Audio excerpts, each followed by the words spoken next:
ଏଇଠି ଶୋଇବୁ ଏଇଠି ମଲେ ମରିବୁ ଆଉ ଡର ନାହିଁ ଯାହାକୁ ଭରସା କରୁ ସେ ତ ଦେଲେ ନା କାହାକୁ କହି कौन भरोसा करथिले आपण कहबा ଜାଗା ଖଣ୍ଡେ ପାଇଁ ଜାଗା कौन जगह आवश्यकता पड़ला कहीं आपण ଆମର ନାହିଁ କିଛି ଆମକୁ ତ ସମୁଦ୍ର କୂଳରୁ ଘିତି ଆସିକି ନଦୀରେ ପାଖରେ ପକାଇଲେ କିମିର ଖାଇବା ମୋ ଛୁଆଙ୍କୁ ପଦାରେ ଶୋଇଲେ କିମିର ଚଢ଼ି ଯାଉଛି ଖାଇବେନି କି ଆଉ ସେଇଭଳିଆ ଏମିତି ପଡ଼ିକି ପଦାରେ ଏଠି ମରିବୁ ଏଇଠି ମଲେ ଭଲ ହବ ସେଠି ଘରେ ମଲେ କ'ଣ ହବ ବାବା ସେଇ ଜାଗା ବାଡ଼ି ନାହିଁ କିଛି ନାହିଁ ଦେବେ ଦେବେ ବୋଲି ଦେଉନାହାନ୍ତି ଆମର କିଛି ଦରକାର ନାହିଁ ଆମର ଖଣ୍ଡେ ପାଚା ଦରକାର ଏଠି ପଦାରେ ଶୋଇବା ଭଲ ବାପା ସେଠି ତ ଘର ଦୁଆର ନାହିଁ ସେଇ ମୁଁ କରୁଛି ବନ୍ଧ କରି ଶୋଉ ଏଠି ଶୋଇବା କ'ଣ ଅଛି हे निष्ठुर जिला प्रशासन आमको बंचवा को दियो एटा आमे कहूनु ए कहउचंती सात भाइया थैथान पई आशा रखिथिबा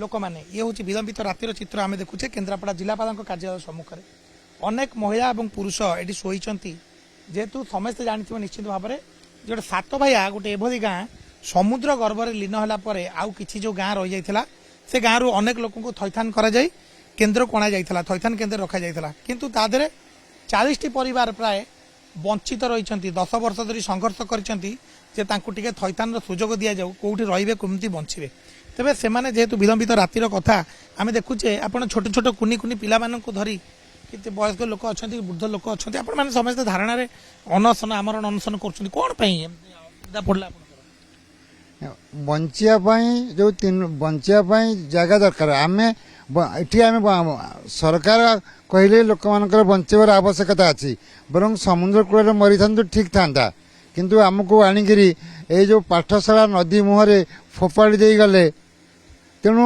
जितेबले किछि लोकंकु सरकार नियम अनुजाई नागरिक समस्त अधिकार अच्छी किंतु जेहेतु आम दलित वर्गर जेहेतु आम संरक्षित वर्गर से सरकार आम कथा को विचार को नौना जहाँ आमर नियम अच्छी गणतांत्रिक शासन रे दाबी पूरण पाई ता समस्त काम हम कर सारिचु द्वितीय कथा गोटे बड़ कथा होची जे आपण माने राति अनिद्रा रही राति शोईचंती ए जो जिलापाल कार्यालय रे सम्मुख आम देखुचे अनेक लोक आपण माने शोईचंती कौन एमती परिस्थिति है जे आम देखुचे जो कैमरा फ्रेम रे देखिबा सबुठर गोटे दुखर विषय किछि कुनी कुनी पिला माने रही जाइछंती छोट छोट पिला छोट शिशु रही जो मान मशा डांस रे राति अधे बसुंच निश्चित भाव में गोटे कष्टकर हृदय विदारक टिके शुणे आज्ञा जो हेलो टिके शुणे आज्ञा आप कौन राति अधे कहीं केमती अनशन शोई मशा अच्छी छोट छोट पिला माने हैरान हाँ आम तो शोच प्रेसेंस नहीं कहवाई मो देह भी भल ना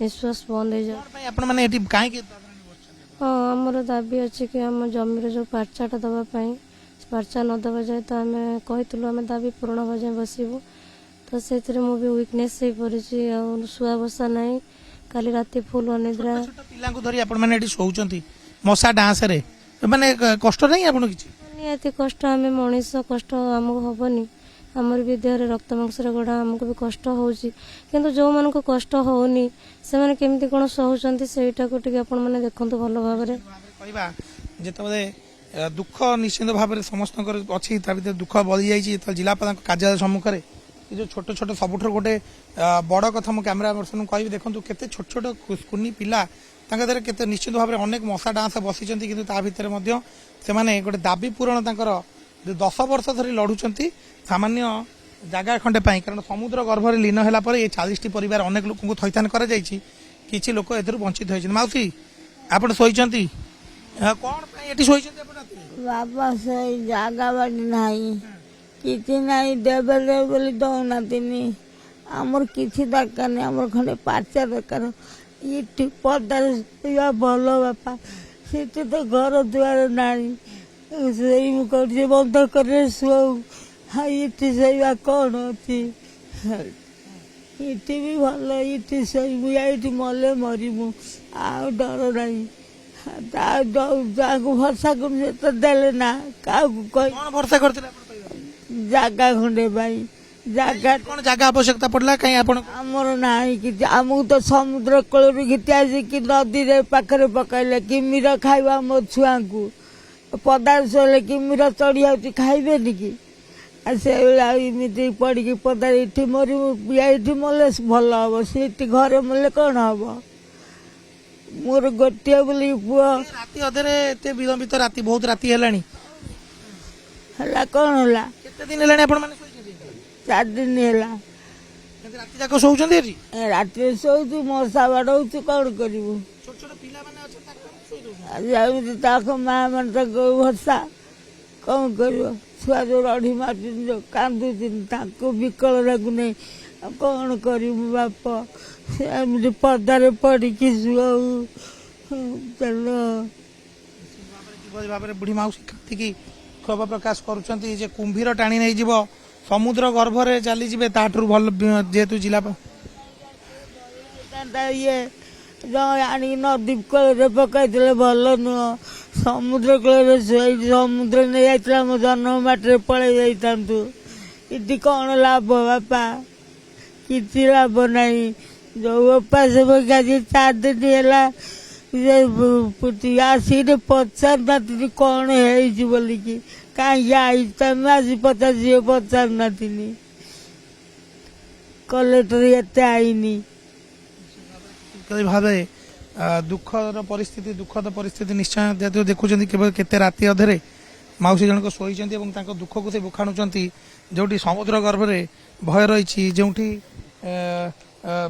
ଭୟ ରହିଛି, ତା ଛଡ଼ା ଯେଉଁଠି ଗୋଟେ କୁମ୍ଭୀରର ଆତଙ୍କ ରହିଛି, ତା ଭିତରେ ସେମାନେ ବଞ୍ଚିବେ କେମିତି? ତେଣୁ ବରଞ୍ଚ ଜୀବନ ଯୋଉଠି ଯାଉ ପଛେ ସେଥିପାଇଁ ମାନେ ବିଳମ୍ବିତ ରାତି ଦେଖୁଛେ ଆମେ, ପୁରା ଏତେ ନିଗଡ଼, ସବୁ ନିଗଡ଼ ନିଦ୍ରାରେ ଲୋକମାନେ ଶାନ୍ତିରେ ଶୋଇଛନ୍ତି, ଆପଣମାନେ ଏଠି ଶୋଇଛନ୍ତି, କ'ଣ ପାଇଁ ଏମିତି ପରିସ୍ଥିତି? ଆଉ କ'ଣ ଭୋକ ତ କିଛି କହି ହଉନି ସାର୍, ଆଉ କ'ଣ କହିବୁ କ'ଣ? ଏଇ ଆମର ଏ ପାର୍ଚା ପାଇଁ ଏଇଠି ଏ ଯୋଉ ଏତେ ନିଷ୍ଠୁର ପ୍ରଶାସନ ଆମକୁ ଏମିତି ହଇରାଣ କରୁଛି, ପିଲା ଛୁଆ ନେଇକି ପଡ଼ିଛୁ ଭୋକ ଉପାସରେ, ଏଠି ବି ଝାଡ଼ା ବାନ୍ତି ପିଲା ଛୁଆ ହଉଛନ୍ତି, ଡାକ୍ତରମାନଙ୍କୁ ବି ବନ୍ଦ କରିଦେଉଛନ୍ତି। ଏବେ ବି ସେ କହିଲେଣି କିଛି ଟଙ୍କା ହାତ ଘୋଷ ଦେଲେ ଆମେ ତମକୁ ପାର୍ଚା ଦେବୁ। ପାର୍ଚା ପାଇଲେନି, ଅନ୍ୟମାନେ ତ ପାଇଲେ ସାତ ଭାଇ। ଏ ଆମକୁ ଚଞ୍ଚକତା କରିକି ବିଭିନ୍ନ ପ୍ରକାର ଏ ଟଙ୍କା ଲାଳ ସେ ତାଙ୍କର ପଇସା ଆଗରୁ ଖାଇଛନ୍ତି, ଆମେ ଏ ବିଷୟରେ ଜାଣିଥିଲେ ସିନା ହେଇଥାନ୍ତା। ସେ ଏବେ କହୁଛନ୍ତି ଯଦି କିଛି ଟଙ୍କା ଅର୍ଥ କିଛି ଦେଲେ ଆମେ ତମକୁ ପାର୍ଚା ଦେବୁ, ନହେଲେ ଦେବୁ ନାହିଁ।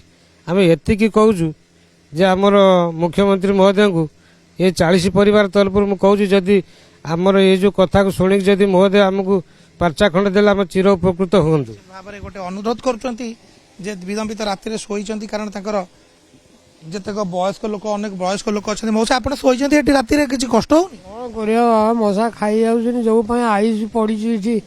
ଏଇ ତ ଆମର ପ୍ରଶାସନ କିଛି କାଲ ଶୁଣୁନାହାନ୍ତି, ବି ଦେଖିବା ପାଇଁ ଆସୁନାହାନ୍ତି। କେତେ ଦିନ ହେଲାଣି? କେତେ ଦିନ କାଲ ଆସି ରହିଛି ଆଉ, ନା କେହି ତ ଦେଖିବା। ଦାବି କ'ଣ, ମୁଖ୍ୟ ଦାବି କ'ଣ, କ'ଣ ପାଇଁ ଆପଣ ମାନେ ଅନଶନରେ ବସୁଛନ୍ତି? ଆମେ ଏଇ ଢିଅ ଦି ଖଣ୍ଡେ ପାଇଁ ଦାବି, ଆଉ କ'ଣ? ହଁ, ପାର୍ଚା ଖଣ୍ଡେ ପାଇଲା, ଆମେ କଉଡ଼ି ଟିକେ ମାଟି ମୁଠି ପକେଇ ପଲାଟି କରନ୍ତୁ। ଘର ଢିଅ ଖଣ୍ଡେ ଦରକାର, ଆଉ ସେ ଘର ଢିଅ ଖଣ୍ଡେ ଦରକାର, ମାଟି ମୁଠେ ପଡ଼ିବ। ସେଥିପାଇଁ ସମସ୍ତେ ରାତି ଅନିଦ୍ରା ହେଇ ବର୍ତ୍ତମାନ ପରିସ୍ଥିତି ଦେଖୁଛନ୍ତି କିଭଳି ଭାବରେ ଯେ ସମସ୍ତେ ରାତି ଅନିଦ୍ରା ହେଇ ଗୋଟେ ଏକତ୍ରିତ ହୋଇଛନ୍ତି ଗୋଟେ ଜାଗାରେ ଏବଂ ରହିଛନ୍ତି ଯେ ତାଙ୍କର ଦାବି ହେଉଛି ଯେ ଘର ଖଣ୍ଡେ ଢିଅ ଖଣ୍ଡେ ଦିଆଯାଉ। ସାତଭାୟା ଥଇଥାନ କେନ୍ଦ୍ରରେ ଆପଣ କ'ଣ ସମସ୍ୟା? ଅନେକ ଲୋକ ତ ଘର ପାଇଲେ, ଆପଣଙ୍କର କ'ଣ? ସାଧାରଣ ଭାବରେ ଯେ ଗୋଟେ ସମାଜରେ 2 ବର୍ଗ ଥାନ୍ତି, ଗୋଟେ ଉଚ୍ଚ ବର୍ଗର, ଗୋଟେ ନିମ୍ନ ବର୍ଗର। ଆମେ ଯେହେତୁ କ'ଣ ପାଇଁ ଆପଣ ଅନେକ ଲୋକ ଘର ପାଇଲେ, ଆପଣ 40 ଘର କ'ଣ ପାଇଁ କେମିତି କ'ଣ ବଞ୍ଚିତ ହେଇଗଲେ ସେଇ କଥା କୁହନ୍ତୁ। ଆମେ ବଞ୍ଚିତ ହେବାର କାରଣ ହଉଛି ଯେ ତାଙ୍କର ମନ ଖୁସି, ସେ ତାଙ୍କର ଯାହାକୁ କିଛି ଅର୍ଥ ଲାଳସାରେ ହଉ କି ନେତାମାନଙ୍କର ପ୍ରରୋଚନାରେ ହଉ, ସେଥିପାଇଁ ସେମାନେ ତାଙ୍କୁ ଦିଆଗଲା। ଆପଣ କିଛି ଲୋକ ପଇସା ମାଗିଲେ ନା ଘର ଦେବା ପାଇଁ ଢିଅ ଖଣ୍ଡେ ନା କ'ଣ ନେଇଛନ୍ତି? ଘର ଢିଅ ଆମ ପାଖରେ ସେ ପ୍ରମାଣ ଅଛି। ତହସିଲଦାର ମହୋଦୟ, ଆମର ଗୋଟେ ଫଣ୍ଡ ଅଛି, ସେ ଫଣ୍ଡରୁ 20,000 ଟଙ୍କା ତାଙ୍କ ପାଇଁ ଖର୍ଚ୍ଚ କରାଯାଇଛି ବୋଲିକିରି ଆମକୁ ସେ ଦର୍ଶାଉଛନ୍ତି। ଆମେ ତ ପଚାରିଲୁ ଏ ଟଙ୍କା କ'ଣ, ନା ତହସିଲଦାର ପାଇଁ ଖର୍ଚ୍ଚ କରାଯାଇଛି। ପଇସା ଦେଇପାରୁନାହାନ୍ତି, ତାଙ୍କର ଯୋଉ ଅଭିଯୋଗ ହେଉଛି ପଇସା ଦେଇନାହାନ୍ତି, ରାଜନୈତିକ ଆକ୍ରୋଶର ଶିକାର ହୋଇଛନ୍ତି। ଏ ଦେଖନ୍ତୁ, କ୍ୟାମେରା ପର୍ସନ ଦେଖାଇବାକୁ ଚାହିଁବି, ଦେଖନ୍ତୁ କିଭଳି ଭାବରେ ଗୋଟେ ବେଙ୍ଗଟେ ସିଏ କିଭଳି ଭାବରେ ପଶି ଆସିଛି। ତାର ଯଦି ଏଭଳି ପରିସ୍ଥିତିରେ ବେଙ୍ଗ, ସାପ ଏମାନେ ଯଦି ଆସିକି ବର୍ତ୍ତମାନ ଏମାନଙ୍କୁ କୌଣସି ପ୍ରକାର କିଛି ଘଟଣା ଅଘଟଣା ଘଟେ ନିଶ୍ଚିତ ଭାବରେ ଜିଲ୍ଲା ପ୍ରଶାସନ ଏଥିପ୍ରତି ସଚେତନ ବା ସତର୍କ ହେବା ଦରକାର।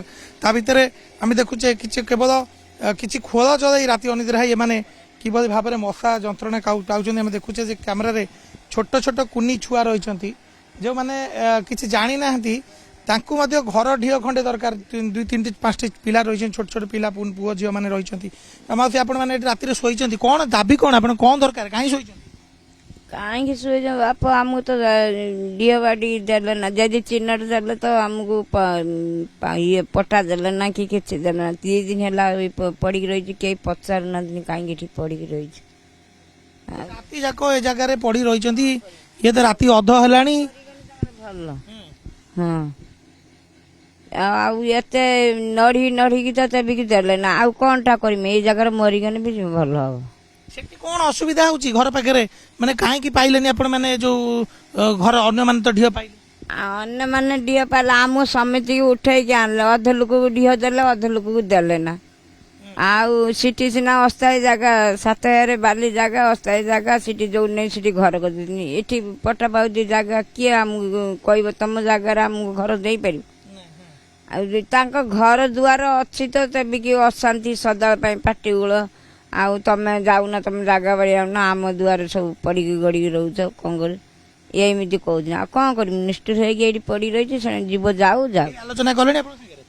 ନା କେହି ଆସିନାହାନ୍ତି, 2 ଦିନ ହେଲା ପଡ଼ି ଗଡ଼ି ରହିଛି, କେହି ଟିକେ ଆସୁନାହାନ୍ତି କି ପଚାରୁନାହାନ୍ତି ତମେ ଏଠି କାହିଁକି ପଡ଼ିକି ରହିଛ।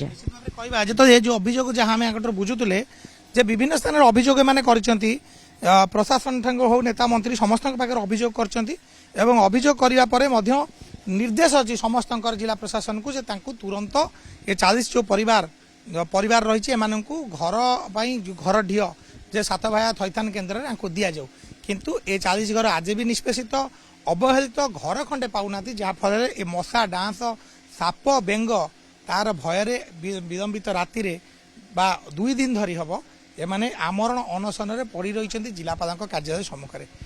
ନିଶ୍ଚିତ ଭାବରେ ଜିଲ୍ଲା ପ୍ରଶାସନ ଏଥିପ୍ରତି ଦୃଷ୍ଟି ଦେବା ଦରକାର ଏବଂ ଯେହେତୁ ଅନେକ ଲୋକଙ୍କୁ ଭୂମିହୀନ ବ୍ୟବସ୍ଥାରେ ଘରରୁ ଆରମ୍ଭ କରି ବାସସ୍ଥାନ ସବୁ ଯୋଗାଇ ଦିଆଯାଉଛି, ଏମାନଙ୍କ ପାଇଁ ମଧ୍ୟ କୌଣସି ପ୍ରକାର ବ୍ୟବସ୍ଥା କରିବା ନିଶ୍ଚିତ ଆବଶ୍ୟକତା ରହିଛି। କେନ୍ଦ୍ରାପଡ଼ାରୁ କ୍ୟାମେରା ପର୍ସନ ରାଜେନ୍ଦ୍ର ପରିଡ଼ାଙ୍କ ସହ ସନ୍ତୋଷ ପଣ୍ଡା, କନକ ନ୍ୟୁଜ୍।